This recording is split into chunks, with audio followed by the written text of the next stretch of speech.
사랑하는 성도 여러분, 지난밤에도 편안히 주무셨습니까? 2020년 12월 26일 토요일 좋은 새 아침을 주신 하나님께 감사드립니다. 오늘도 하나님의 돌보심 가운데 아침부터 밤늦게까지 안전하시고 평안하시고 감사도 기쁨도 가득한 좋은 날이 되시기를 바랍니다. 부디 어디를 가시든지 마스크 잊지 마시고 손도 잘 씻어 건강을 지켜내는 복된 날이 되기를 간절히 소망합니다. 오늘 아침은 베드로후서 1장 1절로부터 11절까지 말씀을 본문으로 보배로운 믿음으로 신의 성품에 참여하라는 제목의 말씀을 나누겠습니다. 우리 성도님들 김장은 다 하셨죠? 이 김치를 해서 그대로 김치 냉장고에 넣으면 사실 맛이 좀 덜하다 합니다. 하루 정도 숙성시켜서 넣어야 그 맛이 좋은 상태로 유지가 된다고 합니다. 회를 드시는 것도 잡아서 바로 드시는 것보다는 냉장고에서 한 서너 시간 숙성시켜서 먹는 회가 훨씬 더 쫄깃하고 식감도 좋고 맛도 좋다고 합니다. 요즘 같은 겨울은 된장찌개 하나만 있어도 풍성한 식탁을 맛볼 수가 있습니다. 그런데 그 맛있는 된장찌개 주인공은 된장이지요. 이 오래된 장맛은 계절과 세월이 녹아들어서 숙성한다고 합니다. 이 숙성을요, 다른 말로 하면 성숙이라고 합니다. 우리가 오늘 읽은 베드로후서는 성숙의 책입니다.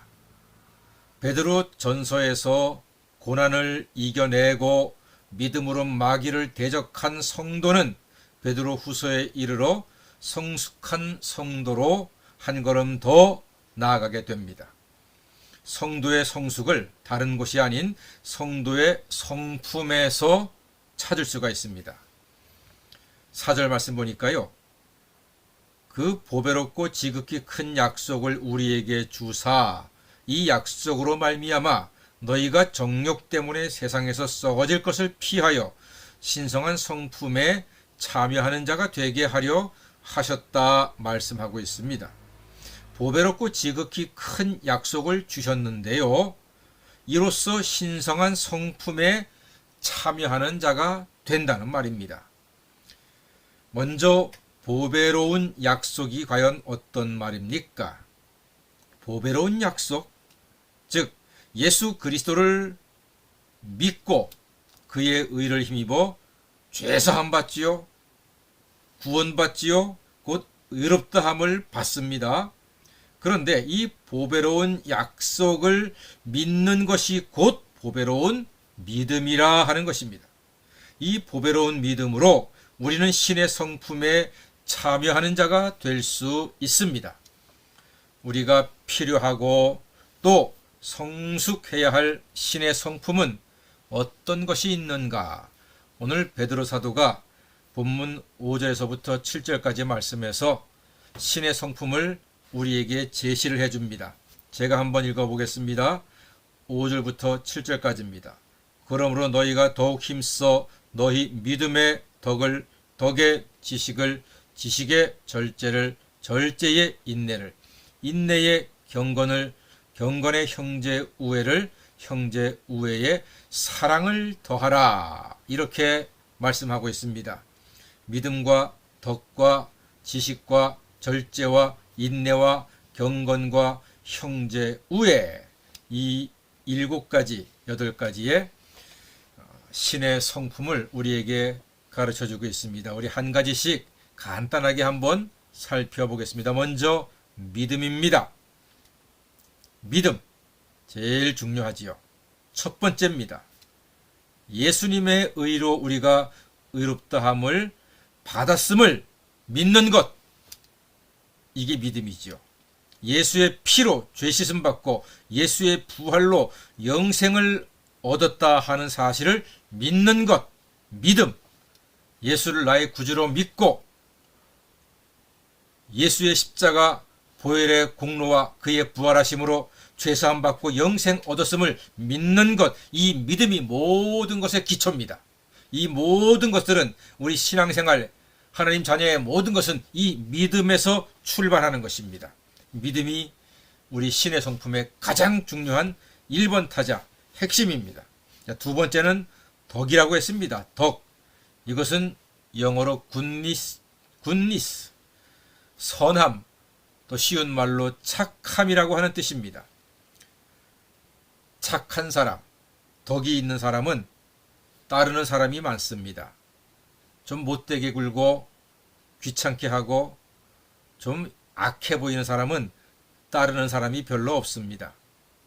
다윗은 덕이 있는 사람이었기 때문에 많은 사람들이 목숨 바쳐 다윗을 따랐고 그로 말미암아 나라를 세우고 하나님께 귀하게 쓰임받는 사람이 되었던 것입니다. 이 덕이 있기 위해서는 여러분 쓰리그가 필요합니다. 고스톱판에서는 쓰리고지만 신앙생활에서는 쓰리그입니다. 그러려니 그런가 보다 그럴 만한 이유가 있겠지 하는 넉넉한 마음으로, 이게 바로 착한 마음입니다. 이 착한 마음이 신의 성품이라 하는 것입니다. 자, 세 번째로는 지식이 있습니다. 지식. 여러분, 지식이 없는 믿음은요, 곧 꺼져버립니다. 그 지식은 과연 무엇입니까? 성경 지식입니다. 예수 그리스도를 아는 지식이 가장 고상한 지식이라고 사도 바울은 말했습니다. 성경 지식, 예수님에 대한 확고한 지식이 우리에게 있는 것, 바로 그것이 온전한 신의 성품이라 할 수 있습니다. 자, 네 번째로 절제입니다. 절제. 과유불급이라 했습니다. 넘치게 되면은 모자르니만 못하다는 것입니다. 적당해야 합니다. 말과 행동과 우리의 모든 삶의 태도는 절제가 필요합니다. 여러분, 특별히 무엇보다 말을 절제해야 합니다. 눈도 두 개고 귀도 두 개고 손도 두 개요 발도 두 개인데 입은 하나입니다. 입으로 하는 것은 전부 다 절제해야 합니다. 말도 절제해야 되고 먹는 것도 절제해야 되고 불평도 절제해야 합니다. 말로 하는 것 가운데 기도와 찬양과 칭찬 이외에는 다 절제가 바로 신의 성품을 가진 아름다운 신앙인이 되는 것입니다. 자, 다섯 번째는 인내입니다. 인내. 말도 고난에도 인내는 사랑입니다. 사랑이 있으면 참을 수 있습니다. 믿음이 있으면요, 인내합니다. 왜냐하면 천국에 대한 소망이 있기 때문에 그는 이 땅에서의 현실을 참을 수가 있습니다. 믿음이 없는 사람은 참지 못합니다. 기다리지 못합니다. 믿음이 있다는 것은 지금 인내하고 있다는 뜻이고 그것이 곧 신의 성품입니다. 또한 경건입니다. 우리는 경건의 모양보다는 경건의 능력을 사모해야 합니다. 외적으로 나타나는 경건의 모양은 주님께서 별로 관심이 없어 하십니다. 중심, 그 속으로 진정으로 하나님을 믿고 말씀을 사랑하고 형제를 사랑하고 하나님을 경외하는 데가 바로 그 속에 있는 경건의 능력을 하나님께서 기뻐하십니다. 그리고 일곱 번째로는 형제 우애입니다. 예수님 말씀하셨습니다. 화평케 하는 자가 복이 있나니 저희가 하나님의 아들이라 일컬음을 받는다고 했습니다. 시편 133편 1절에도 형제가 연합하여 동거함이 어찌 그리 귀하고 사랑스러운가 하고 말씀하고 있습니다. 그 사람이 바로 성령 충만함을 받을 수가 있습니다. 형제 우애, 이것은 중요한 신의 성품, 믿음을 가진 사람들의 아름다운 성품입니다. 마지막으로 여덟 번째는 사랑입니다. 사랑은 허다한 죄를 덮는다고 했습니다. 이는 가장 강력한 신의 성품입니다. 신의 성품에 참여하라고 했습니다. 참여하라. 이것은 참 겸손하고 은혜로운 표현입니다. 자기에게 이것이 넉넉하다, 가득하다고 말하는 것이 아니라 늘 겸손하게 참여하라, 그곳에 들어가라, 함께하라, 동행해라 하는 의미가 담겨져 있습니다. 믿음으로 시작해서 사랑으로 마무리되는 신의 성품으로 말미암아 영원한 나라에 넉넉히 들어가는 행복한 하나님의 자녀가 다 되시기를 주님의 이름으로 간절히 축원합니다. 아멘. 기도하겠습니다.